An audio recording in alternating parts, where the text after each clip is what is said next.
There are two men in a fight. Wilder has to get through his fight first, injury-free, and even win. I think he should come through, but Luis Ortiz is a dangerous customer and is not to be overlooked or underestimated.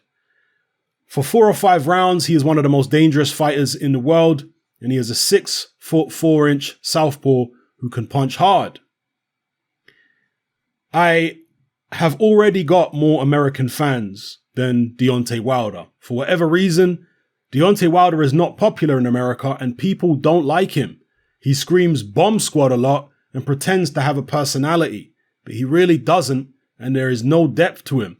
He has got no substance. He is a loudmouth and screams bomb squad, and that is it. Behind that, there is no intellect. He comes out with random things that don't make sense. I am a trash talker, but sometimes I struggle to put together what he is talking about.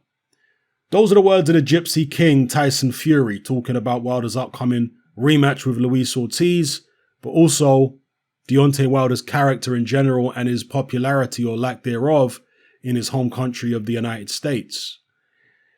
Now, Fury, as I've mentioned several times in recent videos, is doing his public profile a world of good by participating in the WWE as well as other things he's got going on at the moment. And that will certainly help him at the negotiating table for the Wilder rematch by way of purse splits and all that kind of stuff. Maybe even pay-per-view splits. That will help him. And it's a missed opportunity for Team Wilder not to have done something similar to what Tyson Fury has done, signing a WWE deal. Because, as Fury says, Deontay Wilder is not popular in the United States. I mean, I've heard contradictory accounts from some American fans, and you have to factor in any biases there may be there, any feelings of patriotism. But some American fans say yes, Fury is more popular than Wilder in America, but other people say they're about the same. I mean, even if they're about the same in terms of popularity in America, that is a damning indictment of Deontay Wilder's team and his own ability, I guess, to self-promote, but more so his team, because they should be doing that job. It's a damning indictment that a guy who has only had, 2 fights ever in the United States as a professional, the Steve Cunningham fight, not 2 fights, 2 fights up until the including the Wilder fight. He had 2 more after that, so he's had 4 in total. But let's say 4 fights in the United States in his whole professional career. Okay. The Cunningham fight, the Wilder fight, Wallin and Schwartz. Deontay Wilder's had 42 fights, and at least 40 of them or 39 of them have been in the United States. And he's American. And yet Fury is just as popular as he is. That is a horrendous indictment on Deontay Wilder's team.